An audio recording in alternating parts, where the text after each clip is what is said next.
Olá, bem-vindos. Estamos começando o Live News desta semana. Hoje nós vamos falar sobre um livro que está dando o que falar, né? Bom dia, Luiz Augusto Lara. Bom dia, Milton Cardoso. Hoje... Veio do Rio de Janeiro, uma nosso conversa convidado. Inspiradora. Convidado mais do que especial. Estamos recebendo um dos criadores do Partido Novo, o autor do livro Roberto Mota, que está aqui conosco, Os Inocentes do Leblon.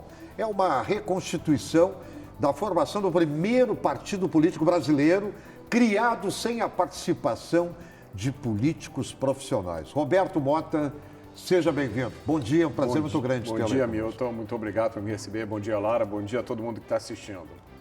Roberto, engenheiro civil, mas que está dando a sua contribuição e deu muito a sua contribuição também para a política brasileira. Né? O Roberto, a história do Roberto, eu até pedi para ele falar um pouquinho, né?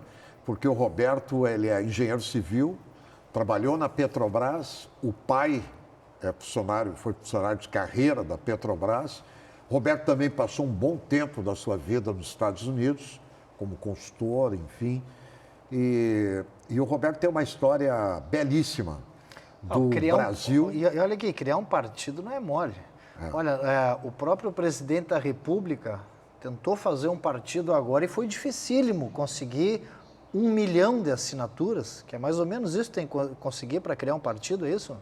Exatamente. O número é mais ou menos, você precisa ter por volta de 500 mil assinaturas aprovadas, mas para conseguir as 500 mil, você precisa ter um número muito maior. Uma folga, porque falta alguma... E muitas são reprovadas no processo. Entendi. Na hora que a Justiça Eleitoral recebe isso, a Justiça analisa essas assinaturas e muitas são rejeitadas. Então... Olha, e veio a calhar, Milton, esse convite que tu fizesse para o Roberto, porque nós já entrevistamos aqui pessoas do PSDB, PP, MDB, enfim, de quase todos os partidos. Ainda não tivemos a oportunidade, né, estamos tendo agora, de alguém que conheça por dentro o Partido Novo.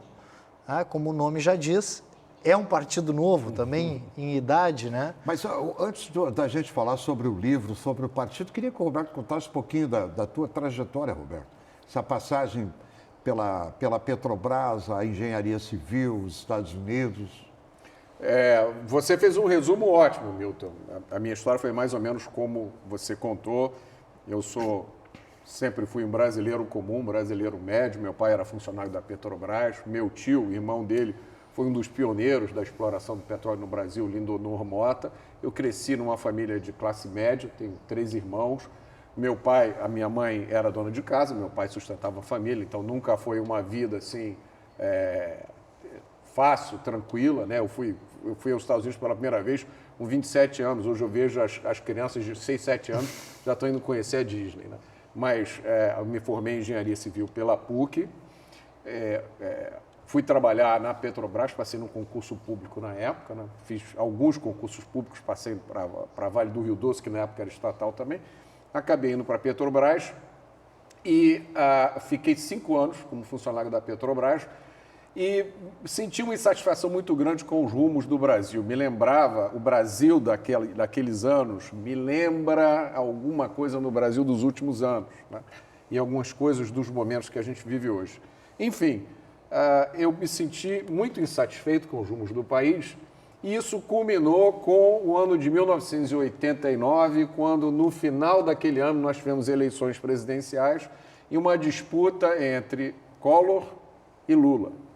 E eu, olhando aquele cenário, falei, o Brasil não tem futuro, o Brasil não vai a lugar nenhum, eu estou perdendo meu tempo aqui, eu tenho que ir embora desse país. E aí eu comecei a estudar inglês, comecei a me preparar para ir embora e recebi, ao mesmo tempo, esse meu esforço desagou em 2 oportunidades. Uma delas foi uma bolsa de estudos que eu recebi para estudar na Universidade de Louvain, na Bélgica, e a outra foi um processo do qual eu participei e fui aprovado para trabalhar no Banco Mundial em Washington. Eu resolvi trabalhar no banco, fui para os Estados Unidos em 1989. Em 27 de dezembro de 1989, eu peguei um voo da Panam, vendi tudo que eu tinha no Brasil, deu $4 mil e eu falei, tchau Brasil, nunca mais eu volto. Mas eu não me adaptei com o estilo de vida dos Estados Unidos. Eu Eu tinha um emprego excelente, trabalhava no Banco Mundial, morava na capital, Washington, D.C., mas eu sentia falta do estilo de vida brasileiro. E isso é uma coisa da qual hoje eu tenho convicção. Quem nasce no Rio de Janeiro não tem como morar Vai em se outro acostumar lugar. com Washington, que Não jeito. tem como. Hein? Vai se acostumar com Washington, meu trem. Pois é. Aquela neve lá no inverno. Exatamente. Só no quarto inverno que eu peguei, teve uma ocasião que nevou tanto que a neve congelou. Claro. E eu fiquei 3 dias sem poder sair de casa. Eu falei, olha, já deu, eu vou embora. Voltei para o Brasil. E quando eu voltei para o Brasil, eu comecei a olhar para o Brasil com olhos de estrangeiro. Eu comecei a notar muitas coisas que eu antes não notava. Eu me lembro de um episódio, por exemplo, que eu estava andando nas ruas do Rio de Janeiro com um amigo que, por coincidência, também tinha morado durante muito tempo fora, e a gente viu uma família, e era o pai, a mãe e 2 ou 3 filhos. Eles tinham acabado de sair de uma sorveteria, estavam tomando as suas casquinhas, os seus copinhos, acabaram de consumir aquilo ali e jogaram tudo no chão. E eu e meu amigo olhando aquilo Nossa ali, Senhora. aí deu aquele impulso de ir lá e, né, sacudir a pessoa e dizer, quem é que você acha que vai limpar isso? Então eu passei a ver o Brasil com esses olhos diferentes. E essa insatisfação foi crescendo, e eu fui dividindo essa insatisfação com vários amigos. Um deles era um amigo que tinha estudado comigo no 3º ano do ensino médio, e a gente tentou pensar em várias coisas, por que a gente, talvez, vamos abrir uma ONG, né? Vamos participar de uma associação de moradores, e a gente chegou à seguinte conclusão, não adianta fazer nada disso, porque tudo que a gente tenta fazer acaba na mão de um político, né? Ou de um burocrata nomeado por um político. E esse amigo era o Amoedo. Esse amigo era o João Amoedo, e durante algum tempo nós tínhamos era um sonho nosso, era um projeto que a gente dividia, que a maioria das pessoas achava ridículo, as pessoas riam da nossa cara, né? Mas quem são vocês para achar que vão conseguir criar um partido político, né? É que não é fácil mesmo, vamos deixar bem claro, não é assim. O Brasil hoje deve ter, Milton, 35, 36, 38 partidos, mais ou menos. Agradeço, sabe a quem? Agradeço ao Gilmar Mendes, ao grande Supremo Tribunal Federal, que lá atrás, há cerca de 10 anos atrás, acabou arguindo a inconstitucionalidade da cláusula de barreira de 5%. Se eles não tivessem feito isso lá atrás, o Brasil não teria o número de partidos que tem hoje. Aí depois eles se arrependeram. É o estilo do Fernando Henrique, do PSDB.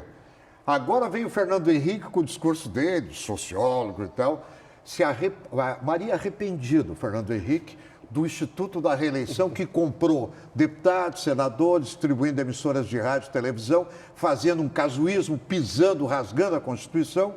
Aí agora o Fernando Henrique e o PSDB eles estão arrependidos da reeleição. Mas eles criaram esse monstro, que é o Instituto da Reeleição, que proporcionou, por exemplo, ao PT colocar numa Suprema Corte na composição de 11 ministros, 8 ou 9.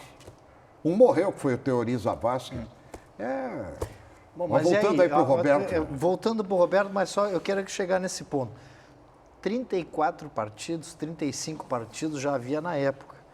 E aí vocês, bom, nenhum desses aqui serve, porque realmente isso vai trocando a legenda, porque o Mingau é mais ou menos o mesmo, né? Um pouco mais à esquerda, um pouco mais à direita, mas vocês olharam ali daqueles 35, não tem um sapato que sirva no meu pé. Resolveram fazer um partido novo, diferente. Como é que foi isso aí? Me dá essa...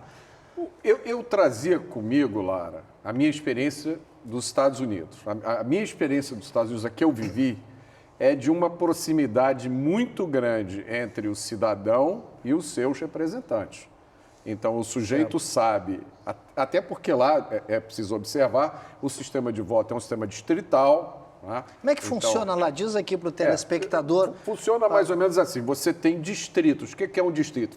Vamos ter como exemplo. Uma região. Imagina que você tem 3 ou 4 bairros aqui de Porto Alegre. Região metropolitana. No Rio Grande do Sul, a região metropolitana seria um distrito. Seria um distrito. E aí, nesse distrito, cada partido apresenta um candidato apenas a deputado. Certo. Então, em vez de, por exemplo, na última eleição no Rio de Janeiro, para vereador, acho que teve algum número entre 2 mil e 3 mil candidatos. É uma loucura. É uma loucura. Em vez de você ter uma lista que tem 3 ou 4 mil candidatos, você tem uma lista que tem 6 ou 7 candidatos. Certo. Então, Por região. Por região. E como é por região, provavelmente é alguém que mora naquela região. Sim. Uma pessoa que você Sim, conhece. tem que ter a base ali, tem que viver ali. Então é uma proximidade muito grande. Quantos partidos tem lá nos Estados Unidos? Mais ou menos. Tem um número grande de Também. partidos, mas relevante mesmo só tem o Partido Republicano e o Partido Democrata. Esses são os que predominam, mas, São os que tem predominam. mais 20 partidos Tem, lá. lá tem Partido Comunista, por exemplo, tem vários outros Porque partidos. o Partido lá. Comunista nos Estados Unidos Tem. deve ser uma vida dura para o partido. Eu lá. acho que tem melhorado, infelizmente, a vida do Partido Comunista. Eu acho que, pelo que a gente tem visto, tem melhorado um pouco. É verdade. Mas eu trazia essa visão, né? Essa visão de uma política que permite a um cidadão comum, a mim, engenheiro civil, ex-funcionário da Petrobras, que não tinha nenhuma rede de conhecimentos, Sim. que permitisse que eu, um dia, sentasse, né, num Congresso ou numa Câmara de Vereadores. E o João tinha do lado dele uma experiência no mundo dos negócios muito grande, né, uma visão sobre gestão. Então, eu acho que é justo dizer que a gente juntou essas duas coisas, né? Tanto que um dos primeiros slogans que nós criamos quando a gente começou a discutir o novo e até lançar, fazer eventos, era cidadania e gestão. Porque a gente achava que o que o Brasil precisava era dar oportunidade ao cidadão comum de chegar lá e, uma vez que esse cidadão chegou lá, ter mecanismos de gestão que possibilitasse que a máquina pública funcionasse melhor. No livro... Com o viés liberal. O viés liberal, Lara, veio um pouco depois. Quando nós começamos a discutir o novo, tinha essas duas coisas. Era cidadania e gestão. Então, um foco muito grande em gestão. Então, vamos melhorar a gestão pública. A gente começou a juntar mais pessoas, começamos a ter conversas e logo no início dessas conversas surgiu o Rodrigo Constantino, que foi assim o padrinho do nascimento do Novo.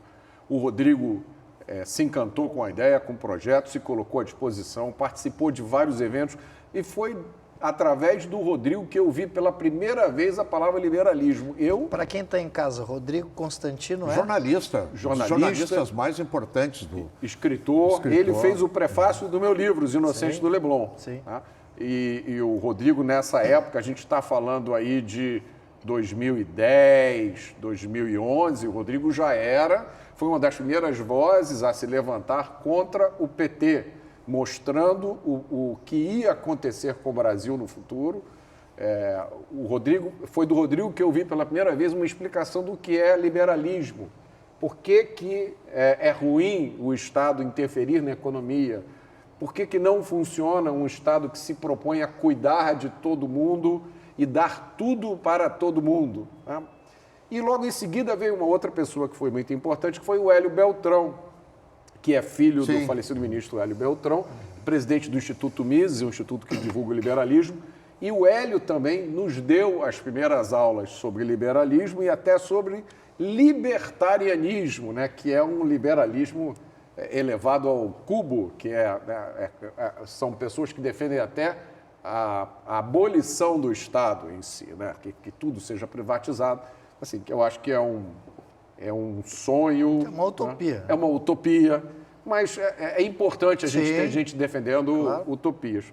Então, foi neste momento que o ingrediente liberalismo entrou no Partido Novo. Né?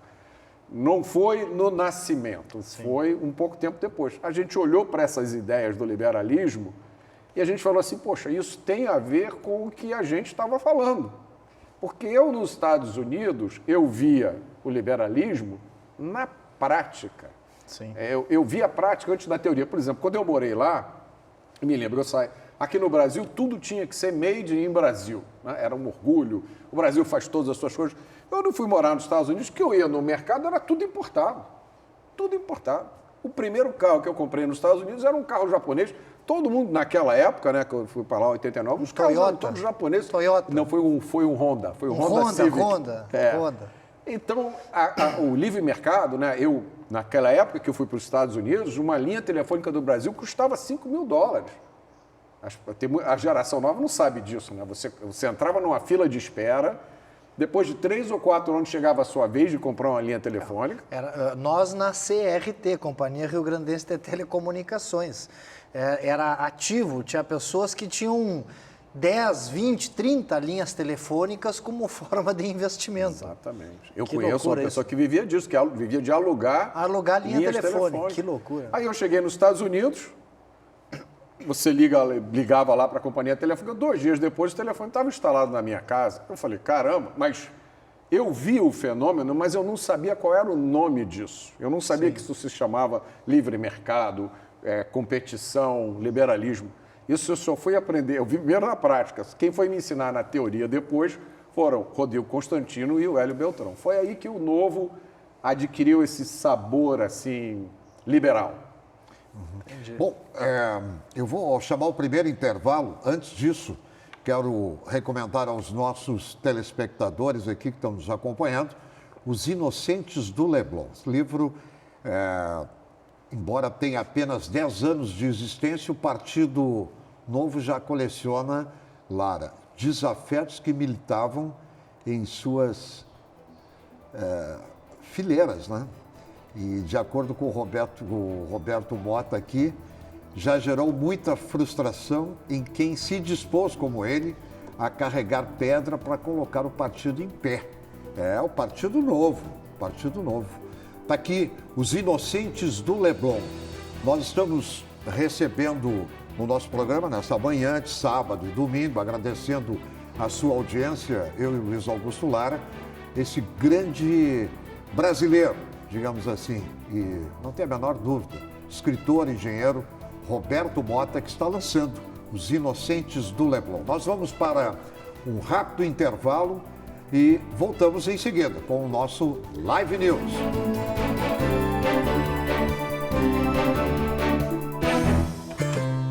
Bem cedinho, os Schneider encontram a Estrela e a Duquesa, que produzem um leite fresquinho e nutritivo que a Laurinha sempre encontra quando vai no Zafari. A novidade é que, de uns tempos pra cá, o maridão aprendeu a fazer panquecas maravilhosas. E mais, virou malabarista. A vida acontece quando você se encontra. Sabia que o saneamento básico é muito importante para a saúde, para a educação, Para a renda, para o meio ambiente, para uma vida melhor. A gente sabe. Por isso, destacamos a importância da universalização do saneamento e a entrada de recursos privados para acelerar um serviço que é para todos. Corsan, evoluir nos define. Governo do Rio Grande do Sul, novas façanhas. Bem cedinho, os Schneider encontram a Estrela e a Duquesa, que produzem um leite fresquinho e nutritivo que a Laurinha sempre encontra quando vai no Zafari. A novidade é que, de uns tempos pra cá, o maridão aprendeu a fazer panquecas maravilhosas. E mais, virou malabarista. A vida acontece quando você se encontra. sabia que o saneamento básico é muito importante para a saúde, para a educação, para a renda, para o meio ambiente, para uma vida melhor. A gente sabe. Por isso, destacamos a importância da universalização do saneamento e a entrada de recursos privados para acelerar um serviço que é para todos. Corsan, evoluir nos define. Governo do Rio Grande do Sul, novas façanhas.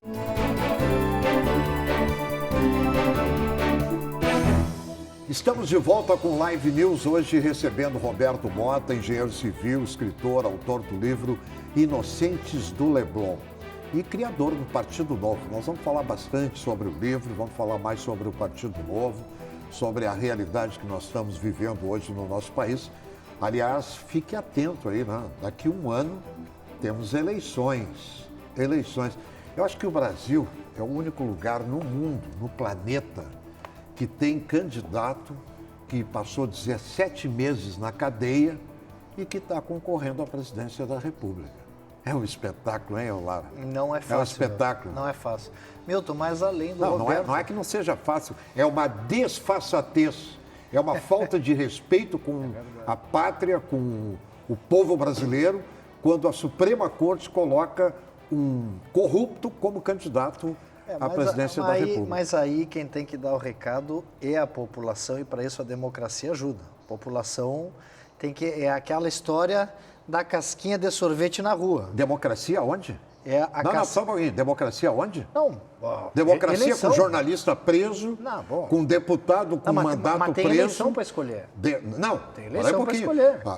Que nem jogar casquinha na rua. Hoje nós não estamos numa democracia. Vamos ser realistas. Nós estamos numa ditadura de 11 togas que adoram lagostas, vinhos, carros blindados, não tiveram um voto e comandam mais de 200 milhões de brasileiros. A realidade é essa hoje no Brasil. Mas dá para Porque nós temos um Senado da República omisso, acovardado e que muitos integrantes desse Senado da República estão comprometidos com a corrupção, como é o caso agora. Olha o que a mídia brasileira está fazendo neste momento. Sabe quem é que é o grande herói neste momento do Brasil?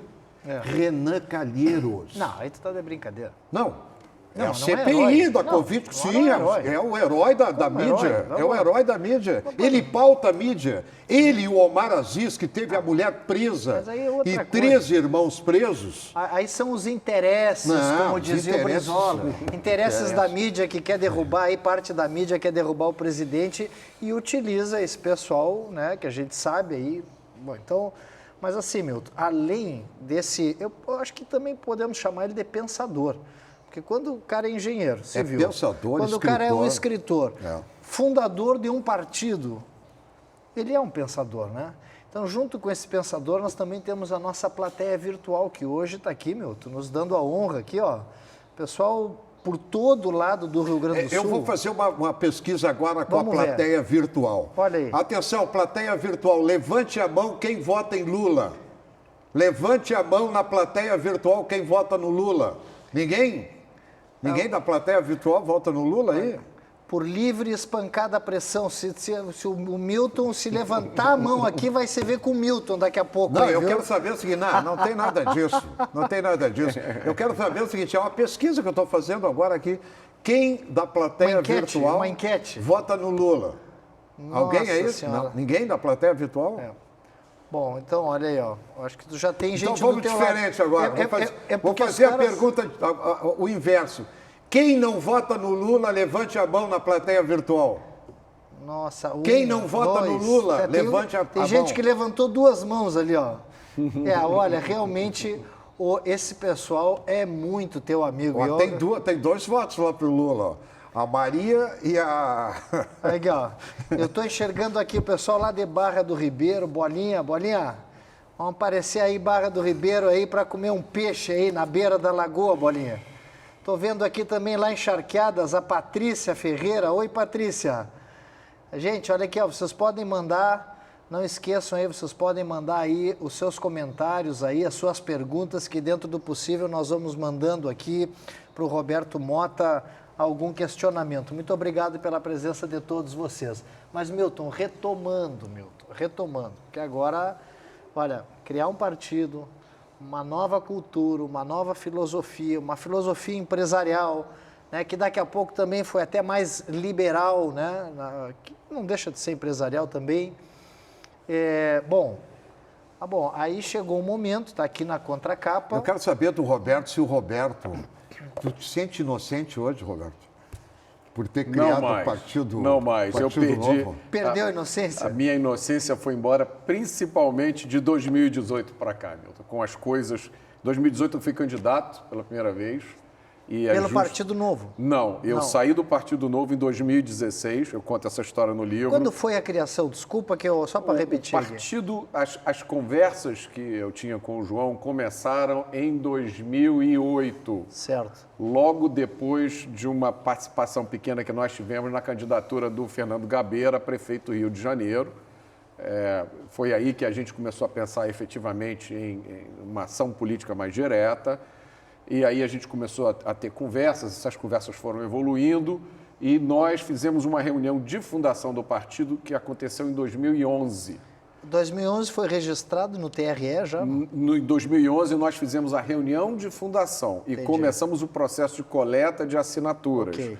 Essas assinaturas foram entregues ao TRE em 2014 Certo. e em 2015 saiu o registro do partido, em setembro de 2015. Fernando Gabeira, que nós fizemos um programa juntos em Lima, no Peru, cobrindo a eleição com a filha do Fujimori, primeira vez que ela saiu candidata. E nós ficamos 2 dias juntos lá no Hotel Sheraton, em Lima. E aí eu tive a oportunidade de conhecer detalhes da política interna do PT, dos rolos e tal, que o Fernando Gabeira, em detalhes, ele tem porque ele viveu isso, né? O Fernando Gabeira. Bom, mas deixa eu Testemunha da história. Deixa eu só entender uma coisa. Em 2015 foi homologado o Partido Novo pelo TRE, é isso? Ou 2016? Foi 2015, setembro de 2015, isso. E saiu o registro formal do partido. E você concorreu em 2000 e... A minha primeira... A primeira... Então, o que aconteceu?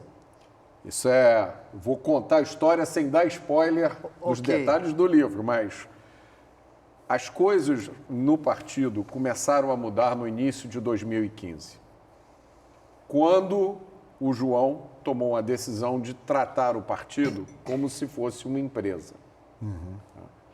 Uma decisão que eu explico no livro, eu acho completamente equivocada, porque uma empresa tem como motivo o lucro, como objetivo o lucro.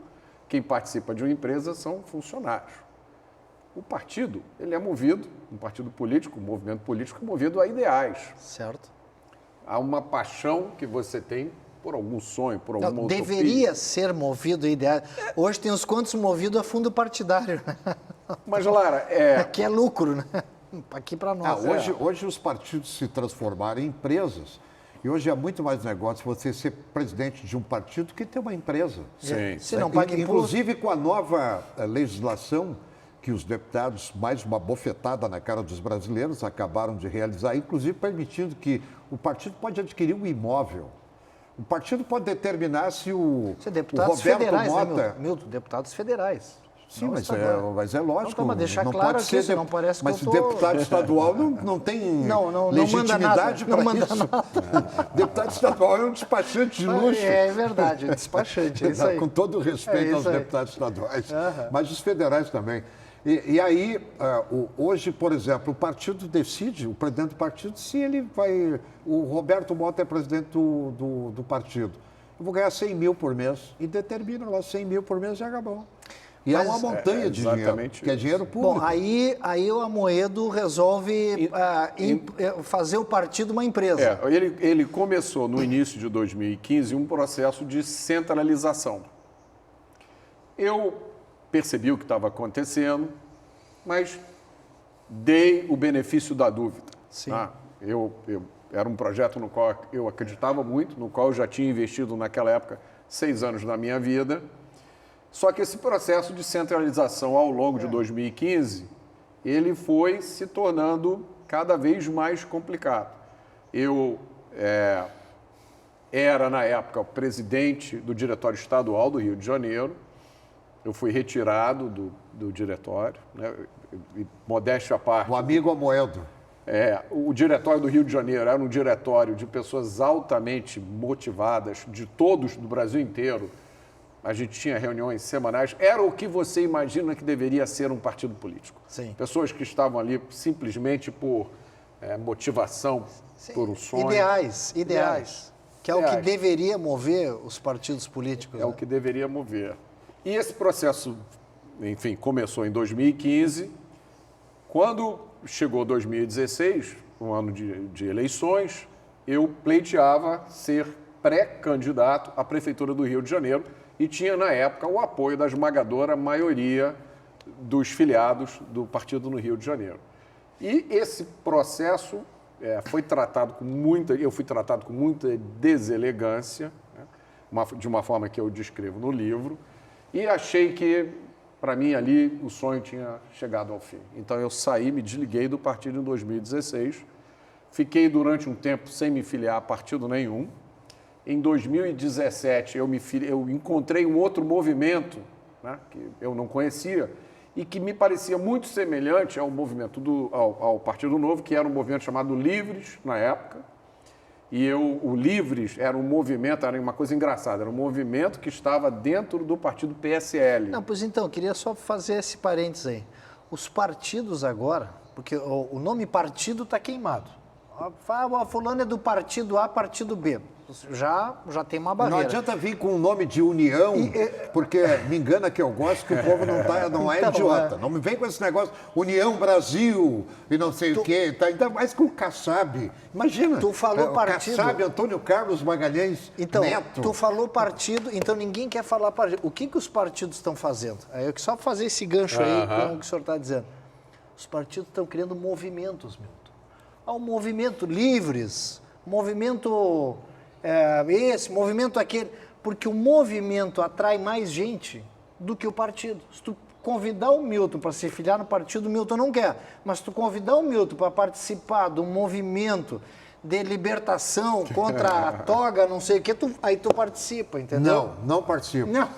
Não participo. Eu só entro na Pateticamente. política o dia que o Brasil criar vergonha e permitir a candidatura avulsa.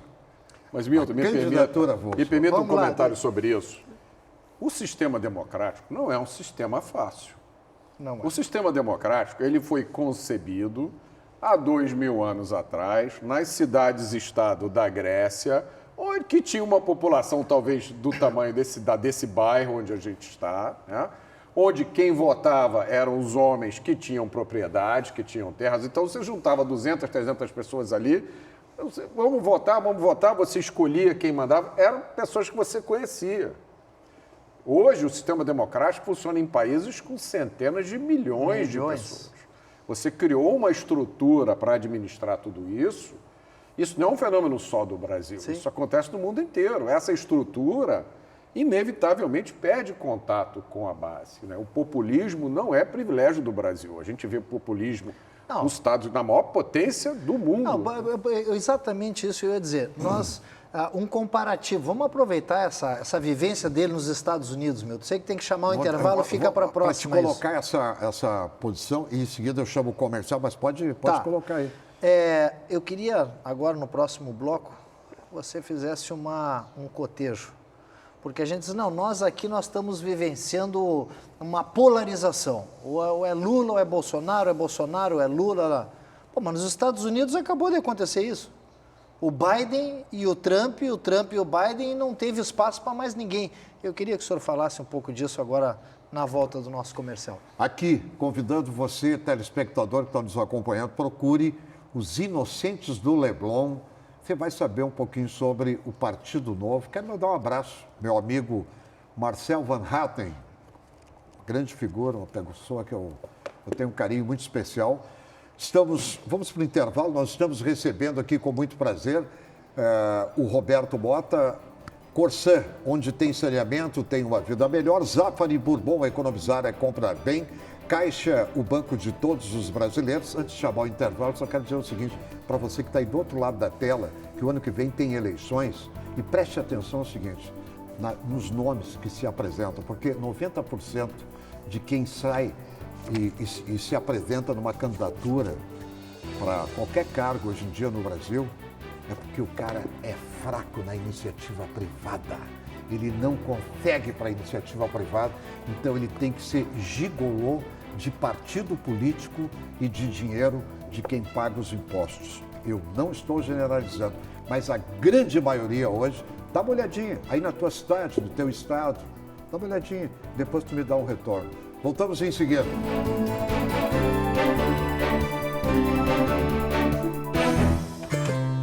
Bem cedinho, os Schneider encontram a Estrela e a Duquesa, que produzem um leite fresquinho e nutritivo que a Laurinha sempre encontra quando vai no Zafari. A novidade é que, de uns tempos pra cá, o maridão aprendeu a fazer panquecas maravilhosas. E mais, virou malabarista. A vida acontece quando você se encontra. Sabia que o saneamento básico é muito importante? Para a saúde. Para a educação. Para a renda. Para o meio ambiente. Para uma vida melhor. A gente sabe. Por isso, destacamos a importância da universalização do saneamento e a entrada de recursos privados para acelerar um serviço que é para todos. Corsan, evoluir nos define. Governo do Rio Grande do Sul. Novas façanhas.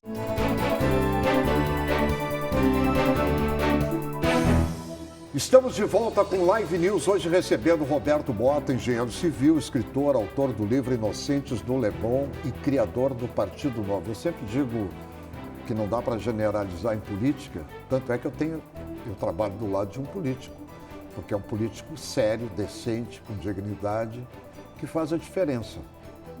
Lara é publicitário, advogado, deputado, foi presidente da Assembleia do Rio Grande do Sul, foi secretário de Estado em 3 governos diferentes, nunca teve um apontamento de desvio, de corrupção, qualquer tipo desse. Por isso é que eu estou ao lado dele.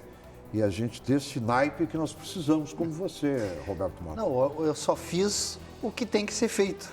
Parece que o que tem que ser feito hoje fica fora da curva, né? Antes do intervalo, Milton, eu tinha pedido para fazer esse cotejo desta polarização que nós estamos vivendo aqui, que incomoda os brasileiros, né? Tem que esse ou aquele, mas virou uma polarização, né? Ou é Lula ou é Bolsonaro, e aí tu tem que... Mas nos Estados Unidos aconteceu isso com toda a maturidade da democracia americana, virou um Grenal, porque aqui nós temos Grêmio e Inter, né? Quando até a disputa dos dois é Grenal, um Fla-Flu lá, né? Fla-Flu. Isso aconteceu nos Estados Unidos? Aconteceu. É um fenômeno mundial ou... Lara, eu acho que hoje, isso é uma opinião pessoal, não sou dono da verdade, mas eu vejo no mundo hoje uma disputa entre 2 visões sobre o papel do Estado e o papel do indivíduo, né?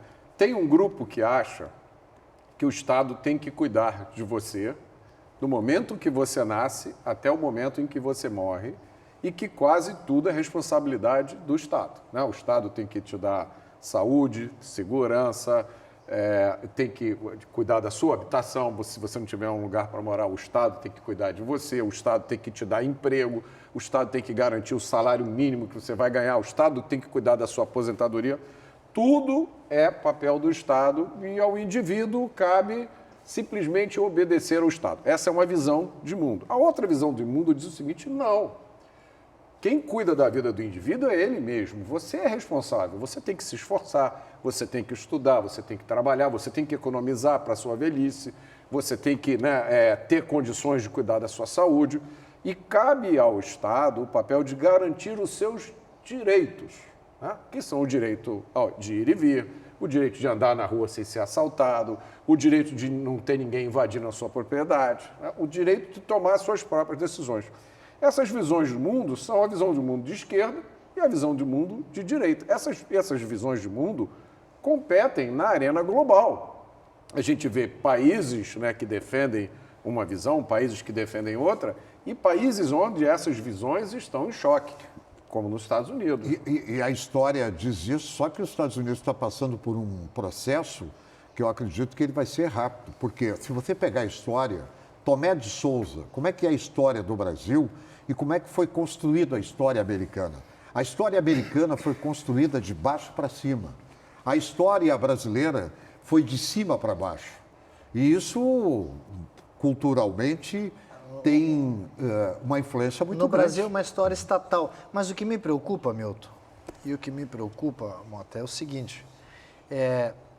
Se nós concentrássemos forças nessas visões, qual é a visão que tu acompanha, qual é a visão que eu acompanho, qual é a visão que o Milton acompanha, tudo bem, nós estaríamos discutindo uma forma de governo, uma forma de gestão, mas no Brasil não é isso que acontece. O que acontece hoje é o seguinte, ó, eu não voto no Bolsonaro porque o Bolsonaro disse não sei o quê. Eu voto no Lula ou não voto no Lula porque... E nós não estamos discutindo gestão, cara. Nós não estamos discutindo... Mara, é diferente, é que as pessoas precisam entender o modelo que nós temos quando se compara com os Estados Unidos. O modelo que nós temos é completamente diferente do americano pelo seguinte: o presidente americano, ele é chefe de Estado. Acabou, quem manda nos Estados Unidos são os governadores. No Brasil, é o contrário.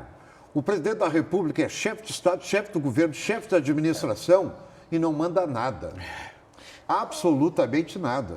Mas a diferença é essa. Não, ok, mas o fundo que nós estamos discutindo, nós não estamos discutindo, é isso que eu quero colocar aqui, nós não estamos discutindo um modelo simplesmente de governo, nós estamos discutindo a pessoa. Mas o porque o A, o B, não, nós tínhamos que discutir o modelo de governo, a gestão. Mas este é o ponto. O que eu acho que acontece no caso do Brasil, né? E aí pegando o que o Milton falou, os Estados Unidos estão muito mais próximos de um sistema federativo, onde o poder é distribuído, né? No Brasil, o poder é muito mais concentrado. Então, o prêmio para quem chega num cargo eletivo no Brasil é muito mais alto do que é nos Estados Unidos. Para não falar de outro fator, né, que a gente poderia fazer um programa só sobre isso, que é a impunidade. Eu vi ontem uma notícia de um deputado federal nos Estados Unidos que acabou de sair de uma sentença, recebeu uma sentença de 21 meses de prisão, ficou 18 meses, saiu agora, porque mandou uma fotografia pelado para uma pessoa no Twitter que foi descobrindo que era uma adolescente com menos de 18 anos. Esse deputado foi julgado, condenado rapidamente. Aí funciona. Né?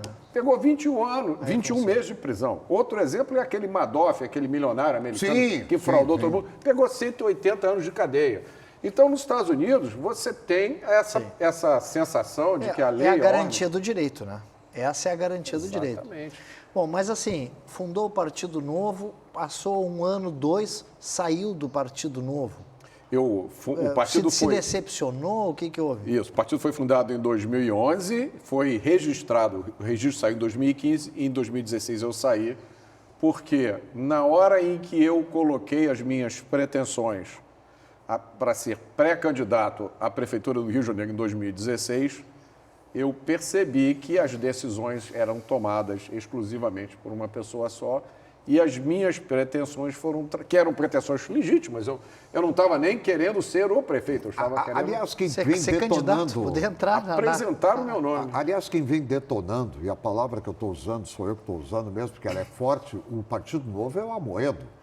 O Matheus Bandeira, que é um grande nome, que é um sujeito que tem conteúdo, né, vivência e tal, foi um dos melhores candidatos aqui. Aliás, a Bandeirantes foi o único canal de televisão que proporcionou um debate com a presença do Matheus Bandeira. Está no livro. O Matheus tem um capítulo do livro. Aqui, Os Inocentes do Leblon, a Bandeirantes foi o único canal de televisão no debate que permitiu a presença do Matheus Bandeira. Então, os grandes nomes, né, os nomes cabeças pensantes do partido estão saindo fora do Partido Novo. Exatamente, Milton. Quando esse episódio aconteceu comigo, e esse episódio aconteceu com uma pessoa que tinha sido um companheiro, além de amigo de muito tempo, um companheiro de sonho. É um companheiro de uma visão para o Brasil de um país próspero, seguro, onde os nossos filhos pudessem viver em paz, os nossos netos pudessem viver em paz. Quando isso aconteceu, e eu vi o processo de centralização que estava acontecendo, eu falei, eu não tenho alternativa, eu vou sair. E eu fiz uma profecia. Eu falei, olha, se está acontecendo comigo, que fui um dos construtores desse navio, qualquer um que vier e quiser assumir uma posição de mais destaque, vai ter o mesmo destino. E dito e feito. Isso aconteceu com um após outro das pessoas, e pessoas excepcionais, né? Você acabou de citar um que ainda está no Novo, que é o Marcel Van Hatten. O que o Zema pensa disso, governador Mineiro? Eu vou lançar o meu livro em Minas Gerais no final de novembro. Eu espero encontrar com o Zema e fazer essa pergunta pessoalmente a ele. Eu imagino que ele deva estar, se me colocando na situação dele, ele tem um desafio enorme, né? Primeira experiência pública dele, já governador de um estado. O holofote em cima, de lupa em cima do... Nesse cenário atual, a última coisa que ele precisa agora é uma preocupação de ter que mudar de partido. Né? Porque, como a gente vê, se até para o presidente da República... Complicadíssimo. Então, ele deve estar dizendo, deixa eu aguentar aqui, né? Vamos tocando as coisas. Partido. Se não fosse partido, deveria ser unido. Então, uma empresa, ela tem por ideal unir todos. O partido não é isso. O partido é feito por partes.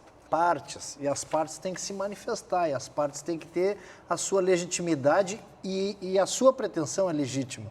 O que acontece? Hoje no Brasil, acabou então, pelo que o senhor está me dizendo, o Partido Novo tomando esse rumo de centralização que os presidentes nacionais dos partidos estão fazendo. Eu sei porque no partido que eu pertenço aconteceu isso. Eu fui deposto aqui também pelo presidente nacional. Isso acontece em outros partidos. Quer dizer, não rezou a cartilha do presidente nacional, tu está fora.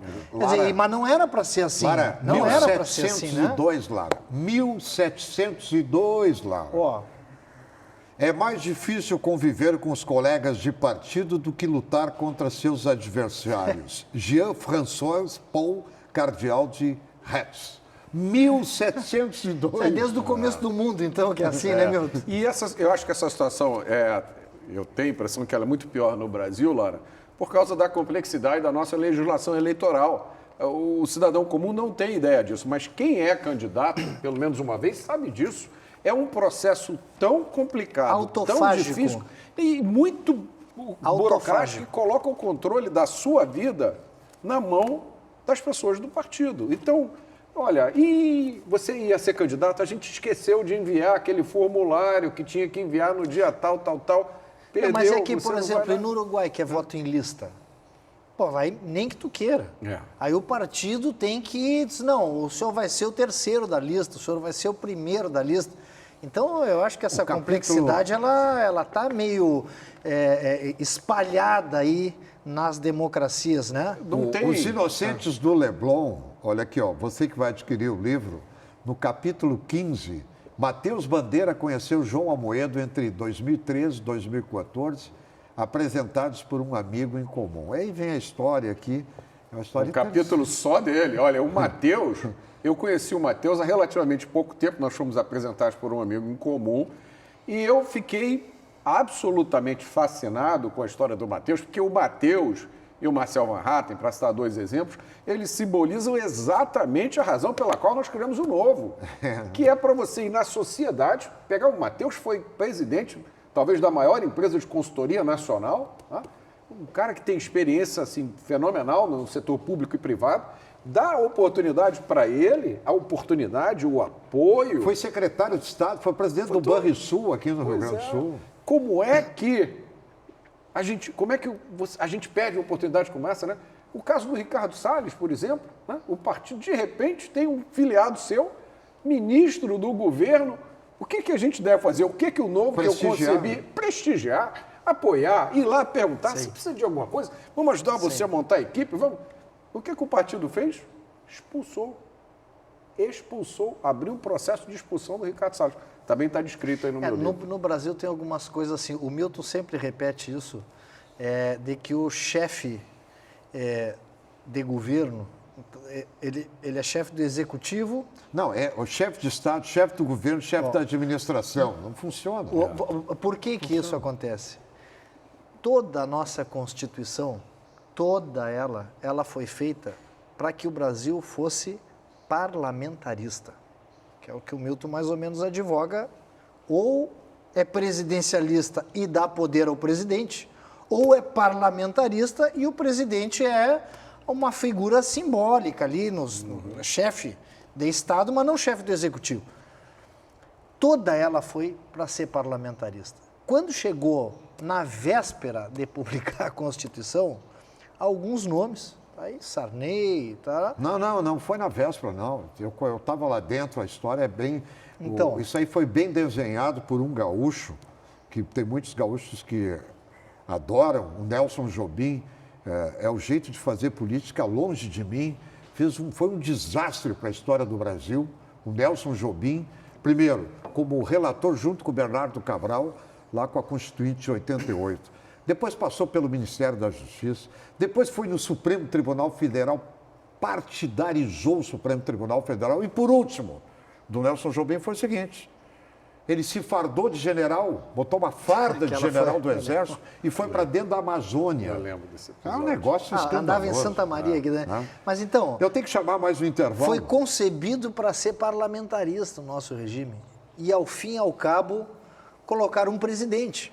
Fizeram um regime presidencialista num formato Sarney que parlamentarista. comprou todo mundo, fez todo o esquema lá. Então Sarney. já começou que tu desenha um avião para ser parlamentarista e chega lá na hora de levantar voo, agora nós vamos colocar um presidente, vai ser presidencialista. Então essas premissas aí é que acabaram desvirtuando um pouco, né? E eu queria saber no próximo bloco, Milton, se o senhor está arrependido de ter criado o Partido Novo ou se isso faz parte da jornada. E eu também quero saber se o sonho acabou ou não. Lembrando a você, olha aqui, ó, já neste final de semana, você já encontra aí nas principais livrarias de Porto Alegre, bancas, enfim, Os Inocentes do Leblon, do nosso amigo, o nosso convidado especial, no programa desta manhã de sábado e domingo, está aqui em Porto Alegre lançando o livro, Roberto Mota, que é uma figura fantástica. Corsã, onde tem saneamento, tem uma vida melhor. Zafari Bourbon, economizar é comprar bem. Caixa, o banco de todos os brasileiros. Nós voltamos em seguida com Luiz Augusto Lara e o nosso convidado desta manhã, Roberto Mota.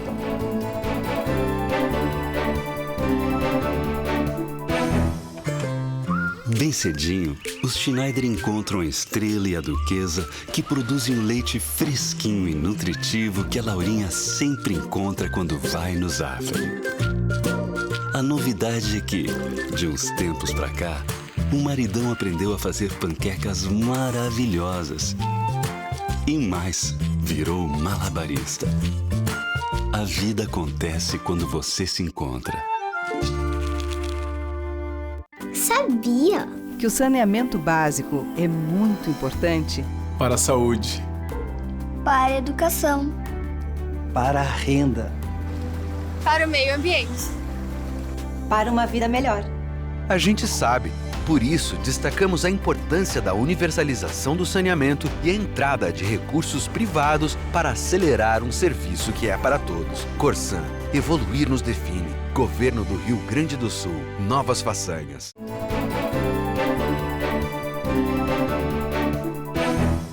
Estamos de volta com Live News. Hoje recebendo o Roberto Mota, engenheiro civil, escritor, autor do livro Inocentes do Leblon e criador do Partido Novo. Olha aqui, ó, pode preparar, Roberto, porque esse livro, ele vai estourar, vai ser...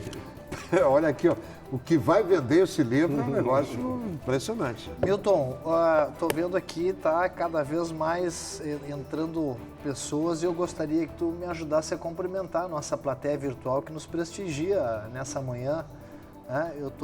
Queria que tu enxergasse aí, tu que tá... Gessi Brum, a Bibiana, Alvorada. Camila Vilar, Daniel, Márcio Vasconcelos, Maria, Gabriela, Alexandre, o pessoal que está conosco aí. Marcos Dutra, aí Marcos junto Dutra, o conosco. Alexandre, o Patrícia Ferreira, lá Regis de Sanches. Charqueadas. Aí, Patrícia. Gabriela.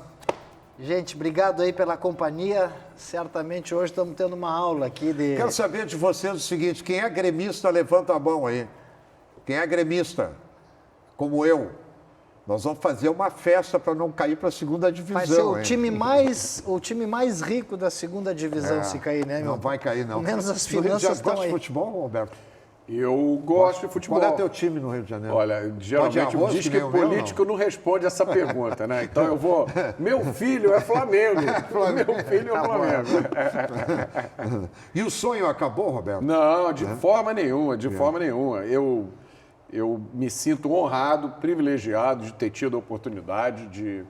Foi uma coisa, como eu disse, né? Foi uma ideia da qual as pessoas riam quando a gente falava. Eu andei, Milton, esse país, daqui do Rio Grande do Sul a Manaus, fazendo palestras, me reunindo com pessoas. Eu fazia reunião com 2 pessoas ou com 500 pessoas. Hoje eu conheço pessoas no Brasil inteiro que compartilharam comigo esse sonho. Eu agora de manhã recebi um telefonema do Riva. Riva é um amigo de Minas Gerais. Eu tenho um amigo em Salvador, Márcio Duarte, um médico, foi o que sugeriu que eu escrevesse esse livro. Em Sorocaba, tem o doutor Vinícius, que era um entusiasta do Novo, hoje é o secretário municipal de saúde. Tem gente no Brasil inteiro. O Brasil inteiro e não tem a vontade de ser candidato a presidente? Ele está fora do novo. Não precisa ser pelo novo. O cara que anda o Brasil inteiro, que fundou um partido. O novo tem futuro? O novo do jeito que ele está? Ou ele vai se transformar num partido comum? Já se transformou igual os outros? Eu acho que para que ele tenha futuro, Milton, ele tem que mudar. Para que ele mude, o João controle Amoedo tem que do sair novo. Fora. Eu tive uma relação de amizade muito próxima com o João. Né? É diferente de algumas pessoas que nunca foram amigos dele, tiveram uma experiência ruim no novo, e aí fazem críticas ao João que extrapolam, né, a atuação política e vão para o lado pessoal. Eu não tenho esse tipo de crítica ao João. Eu acho que existe uma oportunidade, todo mundo tem várias chances na vida de repensar, né, a sua trajetória, avaliar o que está acontecendo. As coisas que têm acontecido no Brasil de 2018 para cá, né, muitas delas você jamais esperava que fossem acontecer, tanto do lado bom para o lado ruim, né? E tem gente que imaginava que estava no futuro dessa pessoa, uma presidência da República. De repente, surge do nada um fenômeno eleitoral que ganha as eleições de 2018, né? E que mobiliza o país de uma forma excepcional. Eu imagino que muita gente que estava, né, que tinha lá na sua agenda anotado esse plano de que em 2018 eu vou ser eleito, e se não for em 2018 vai ser em 2022, deve estar chateado, né? Deve estar frustrado, deve estar, talvez, desesperado. Tem chance de ser candidato a presidente? Eu? Sim. Não. O meu papel hoje, Lara, o papel que eu procuro fazer todo dia é levar para as pessoas explicações sobre o que está acontecendo no Brasil. E é uma pauta que mais me interessa, que foi uma pauta que eu explico como ela surgiu aí no meu livro, que é a segurança pública, né? Hoje eu tenho uma verdadeira cruzada para levar para as pessoas informações a respeito disso. Ontem nós tivemos um evento trágico no Rio de Janeiro, né? Um médico cirurgião foram roubar o carro dele, ele levou um tiro na cabeça, morreu em plena manhã, num bairro nobre do Rio de Janeiro, na Barra da Tijuca. E assim, é um evento que se repete hoje no Brasil 45 mil vezes por ano. São 45 mil pessoas que são assassinadas no Brasil todos os anos. Esse número já chegou a 63 mil pessoas, fora a quantidade de pessoas que são assaltadas, que são violentadas, né? O Brasil hoje, como a gente estava falando, é uma impunidade que vale tanto para quem corrompe, tanto para quem rouba dinheiro público, quanto para quem comete crime violento. A impunidade é o grande câncer do Brasil e que os deputados e senadores vivem numa bolha. Eu não estou generalizando, mas a grande maioria.